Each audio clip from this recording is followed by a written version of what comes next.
How you doing? All right, man. How you doing? This is Keith Van Sickle. I'm from Yeah, right. K Country in Topeka. How are you doing? I'm doing good, thanks.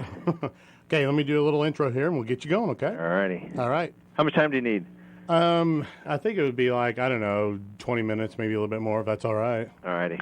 Okay. Yeah, I can't go much past 20 just because of my schedule. Oh, I understand. Hey, this is Keith the Critic for K Country 106.9, and on the phone I have one of my favorite actors, and he's the author of the book If Chins Could Kill, a great book. It's also out in paperback now, and of course you'll recognize him from the Evil Dead movies, and also the new movie Serving Sarah. Bruce Campbell's on the line with me. Good morning, Bruce. How you doing? I'm doing fine, thank you. All right. Hey, I absolutely love your book because it's just so unlike any other Hollywood book that you would read. Was that your intention? Did you read some of the other Hollywood books and just? Oh, well, sure. I mean, as a teenager or as a young adult or whatever, I mean, I've read tons of autobiographies and Right. things like that. The idea was not necessarily to do something different than what I read. It was just mainly I never read anything that told me how it really was. I never really read much about heartache and disappointments and some of the failures and fizzles and discussing careers that don't go anywhere and working with people that you don't know. There's a big media gap out there between the haves and the have-nots, and it really is, all the entertainment shows that you see feature the people who are pretty much brand name. Mm-hmm. The Tom Hanks, the Tom Cruise, that sort of situation. Whereas if you look at the numbers, they're way out of whack. For every Tom Cruise, there really are thousands of actors who do work and are good at their craft and would be happy to take his job. Now, see, that's the one thing that But you never hear those stories. Right, you never hear it because that's one of the things I loved about your book. I mean, there's disappointments. There's the hell you guys went through making the first Evil Dead movie Well, in hopefully that Tennessee. can help filmmakers from rushing into it too blindly. Right. With all this digital stuff these days, it's very, very easy to make a movie, or it's getting easier. Mm-hmm. But it doesn't mean they should. Yeah, because I mean that's Just one. because you can doesn't mean you should. Doesn't mean you should, because you guys all went in there. You guys were all friends. You said, "Hey, let's make a movie," and then, Yeah. it was just. I thought that was one of the best parts of the book. Just you watch the movie, Yeah. you don't like you said, you don't get the real story like you gave in this one. Yeah. Now- So that was the idea behind the book, to try and balance it out a little bit and offer some, both insights into the business for the general public, and then if anyone actually wants to go into entertainment or be an actor, it can be a book they can use as a what not to do. Now, one of my favorite things in the book is what you, after you made Evil Dead 3 Army of Darkness, you talked about, you broke down the money situation. Yeah, that's right. Show me the money. Yeah, show me the money. And you went down through Show that. me where the money went is Right. what that should have been. You went from the manager to of course, when you go through a divorce, as I have too, everything gets split up, and you're like, okay, about 46,000 a year, you too can be an actor. Yep. You too can be a shoe salesman. Now, one of the things I wanted to ask you about is this time capsule that now people are actually going to Tennessee. Are they still trying to find the time capsule? Oh, I'm sure there's a couple of yahoos out there with shovels and picks, but they're more likely to get shot than find something. That cabin's on private property. Now, didn't the cabin burn down, though? It did. It did. And I went there last fall and saw it for the first time in eons, and it was very interesting. But even when we were there, someone came out and was like, "What the hell are you doing up there?" So I would advise people to drop by Morristown, Tennessee, and say, "Where's the cabin?"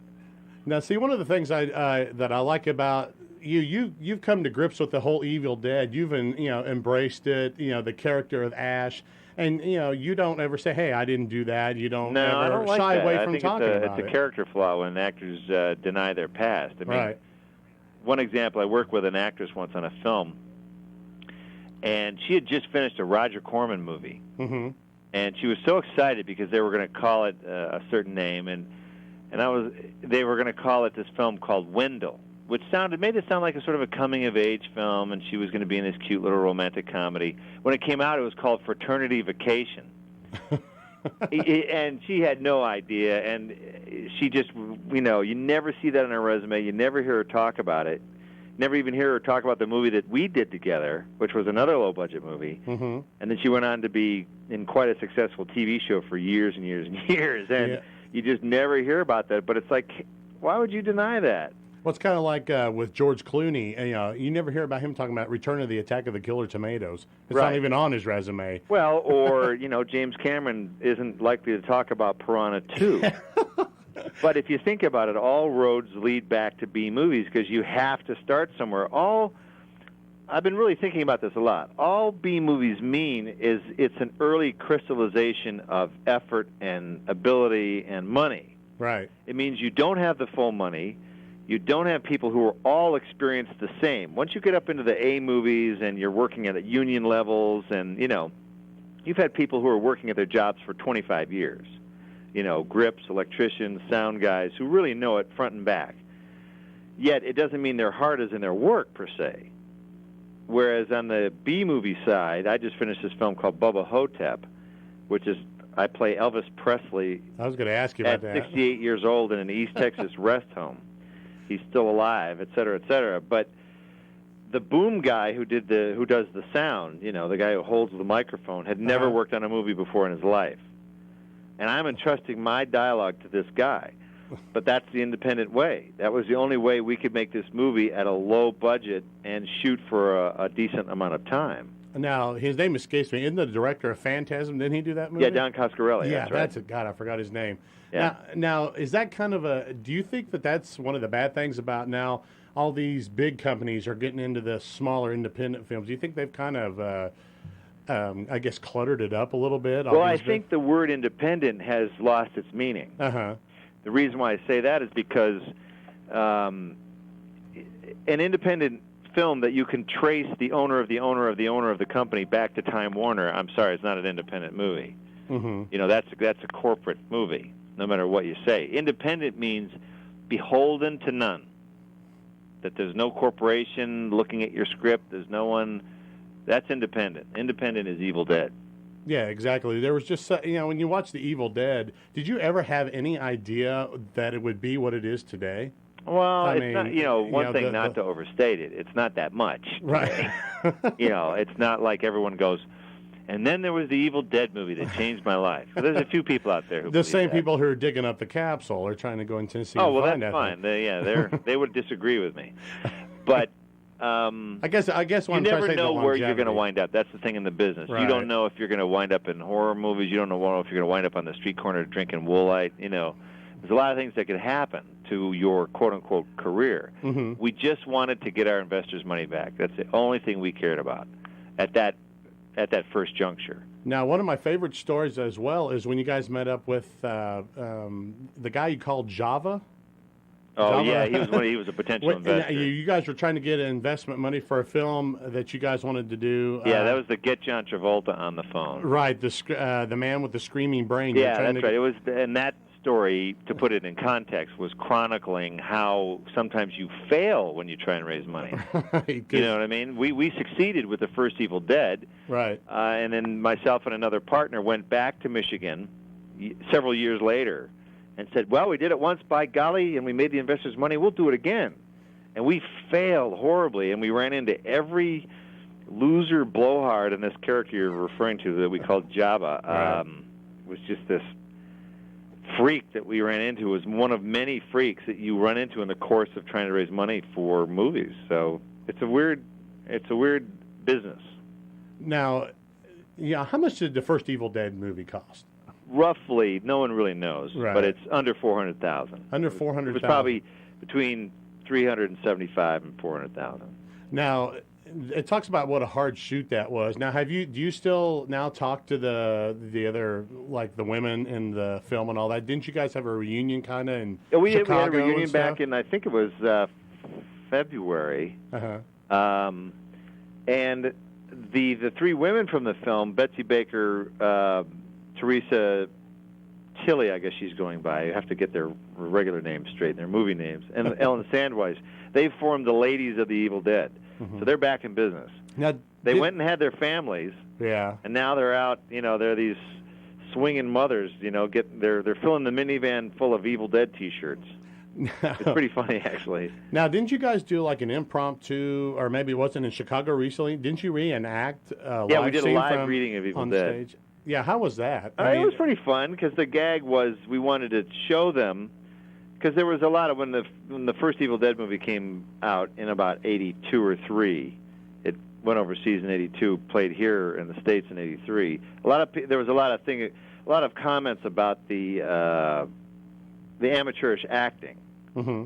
And so we wanted to put that all to bed and let them know that we were, in fact, good actors, and that now that we've had so much more experience over the 22 and a half years since we shot the movie, that we wanted to show them how much better it'll be, which, of course, that's the gag, because the bad dialogue is still bad dialogue, No matter how you no write matter how it. you slice it, no matter who's saying the words, And so we had a lot of fun with it, because it basically was just as hokey as the movie.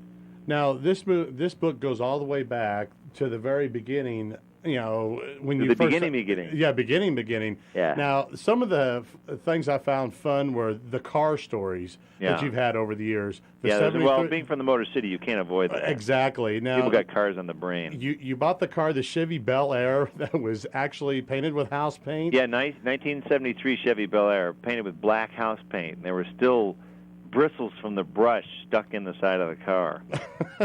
Now, I mean, you put tons of money in this. I just thought, because I've had the same experience, and the next guy that got it, it was fine. It was perfect. Yeah, and you just gave him the car. It's probably still running today. Do you ever go back and just say... I should. I should. I should ask him how long it lasted, and he would probably just point around the corner, and it would just be sitting there looking as ratty as it always has. Now, also, you really go into detail, as I said before, on how you get a movie role, then you try to raise the money, as we just talked about, and then you went from making a movie like Dark Man, and then you went on to the Hudsucker Proxy. Right. I mean, and one of the interesting lines I thought in the book was, Dark Man was removed from the Evil Dead, but it wasn't as fulfilling to Sam Raimi to do that. Do you feel that way when you go from like something like Bubba Hotep? Then you made Spider-Man. You did an appearance. No, then I would go to like Serving Sarah. Yeah, exactly. Yeah, they're different approaches. When you're working on something like Serving Sarah, again, whether it's a good movie or a bad movie, you're in more of an A league. Because it's put out by Paramount Pictures, and it's got Matthew Perry and Elizabeth Hurley. Yeah. The criteria is different. Mm-hmm.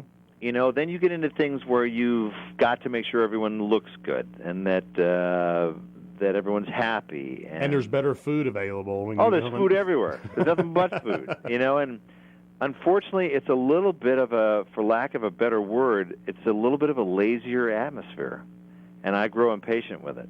Yeah, because it's almost like you have too much. You don't need a table full of. You don't need 3 tables end to end full of food the entire day. You just don't need it. Yeah.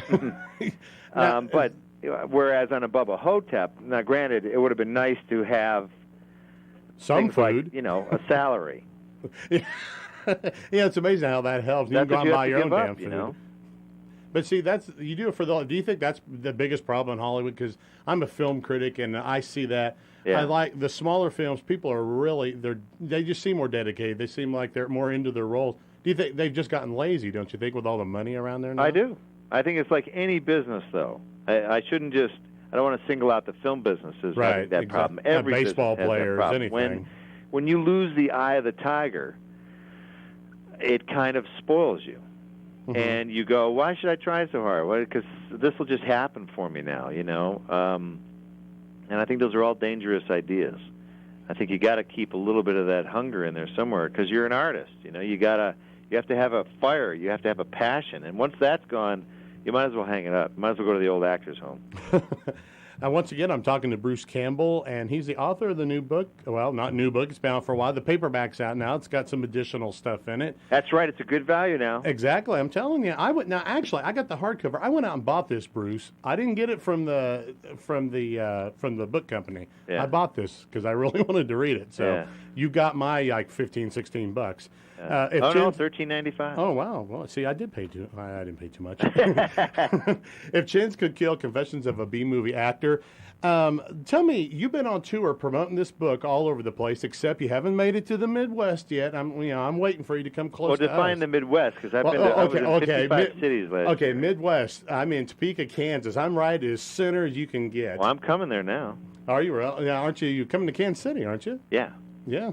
Sorry, it's not Topeka, but I'm coming to Kansas. Maybe I can try to get you here anyways. I'll be there on the 26th of September. Come to your fine state. Oh, excellent. My mother was born in Kansas. Was she really? Where? I think Kansas City. Really, Kansas City? Yeah. Man, she's a Kansas girl. Yep. Hey, basket, baby.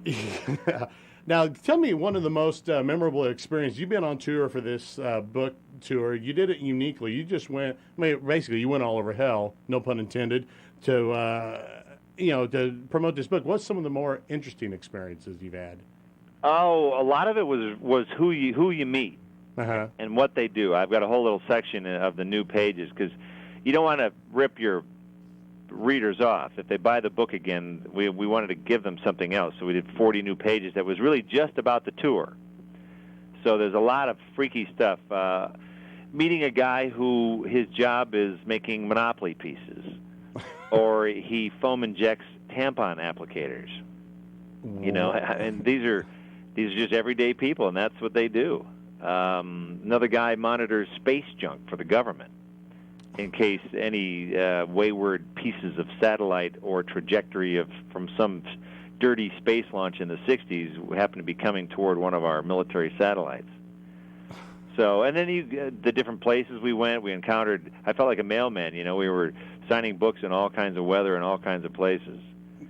Neither rain nor sleet. Yeah, nothing's going to stop us. Bruce Campbell signing his damn book. Yeah. Come out and see him. Now, real quick, before, do you think the longevity of your career and the fact that, I mean, you are popular and you have all these, legions of fans, is that because you have you're open to the fans? I mean, I make myself pretty available. Yeah, I exactly. try and get rid of all the mystery. I think that's how you avoid people rooting through your garbage. You know what I mean? Exactly. I think if and Tom Hanks maybe does this, but if a guy like Tom, I think, would go to 10 conventions a year, I think people wouldn't care as much. Yeah, and because they go, oh, he's just Tom. I'll see him in Cincinnati next month. Yeah, it's kind of like, well, that's one thing I liked about your website. It's just, it's just open and it's just so fan friendly. I mean, that's I think one of the secrets. Well, that's the idea. I mean, I don't know. I don't like the idea of talking down to anybody. It's like I'm still learning this business too. That was the approach we tried to take in the book. Was that as I learn, I share with the reader. Everything's not done, and I'm telling you how it was. I mean, in essence, there were a lot of things to learn along the way in the film business, and I just tried to share those. So for me, I'm still learning, still trying to figure out how this business works. Now, before I let you go, I want to ask about a little bit of television here. Now, of course, you did Briscoe County Jr., which you can get on DVD and video now. I think just video now? Video right now. Well, hopefully DVD freaks like me can get it later. I hope they will, too, because they should do commentary. Right. If they really want to do it right. Now, you did that, American Gothic. You did a great episode of The X-Files. Is TV something that you're interested in, or you just like doing it all? No, that's the way the winds were blowing at that time. I haven't really done much TV lately. I did a TV movie recently. For a Sci-Fi Channel, am I correct? Yeah, called Terminal Invasion. Now, when's that? Isn't that September 15th? If I'm correct? 15th or 14th, somewhere in there. Okay. But check your local listings. Now, what's that about? But, there was a period starting with The Adventures of Briscoe County Jr., or from about 93 up until probably whenever Jack of All Trades was done, which is the year 2000, something in there. Mm-hmm. Probably about that 7 years was a real busy TV period. And now it's a mixture. I just did a play in Ohio, so I'm trying to mix it up. And there's been a lot of video games and different opportunities to do different sort of things. So it's been interesting. When you're a working actor, you work. Yeah. Not necessarily, what medium, you just want to work. Yeah, that's right. But I have to say there are certain things now, after having done a couple different mediums for a period of time, that, you tend to lose interest. Right. That you get it, you know what I mean? You go, all right, I understand how this works. I'm kind of tired of it. Right. Well, you didn't really want to do 15 years of Briscoe County Jr. No. No. I actually kind of like the one season thing. Oh, did you? It's like, well, okay, no, I mean, look, it's only because we were tired by the end. What, 14, 16-hour days? Yeah, it was a long year, because then I'd promote on weekends, so there wasn't much of a life there. Okay, well, Bruce Campbell, the book once again is If Chins Could Kill, Confessions of a B-Movie Actor. You can pick up that at your local bookstores, and you can get all the Evil Dead movies on DVD. And if you're just too darn lazy, you can go to Amazon.com. Yeah, Amazon.com, and they'll even bring it to your damn door, so you don't have to, Now, how easy is that, folks? Yeah, just pull Point and click. Pull the plastic out, you got it. The chin is just a click away. Okay, Bruce, I appreciate you spending some time with me. Thanks for your time, too. All right, hold on a second. Okay, is there any way you could do a liner for me? Of course. Okay. Let me write it down so I get it right here. Okay. So you can just introduce yourself, and say, listen. Yeah, Bruce Campbell, you're listening to blah, blah, blah, yeah, blah, yeah, blah. Yeah. Listen. What am I listening to? Listen to Keith the Critic. Keith the Critic. Yeah, on K Country. All right, now you're going to make me write this down so that I can memorize it. Just a second, okay? Okay.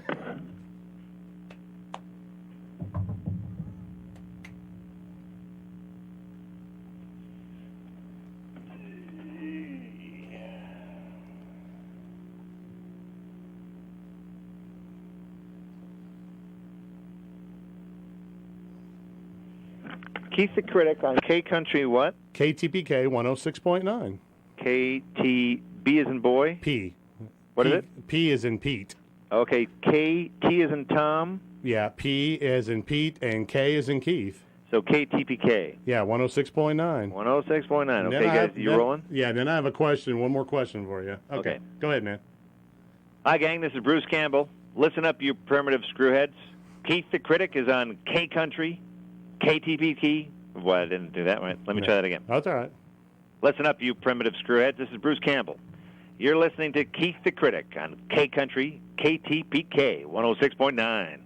All right, man, that's awesome. Thank you so much. Sure. Hey, is there any way we're trying to set up, I know you take the Evil Dead around, you take Army of Darkness around. How in the world could we possibly look into maybe bringing you here and showing the movie and doing, like a festival here? That we're trying to work on something for closer to Halloween or in the fall or something like that. Yeah.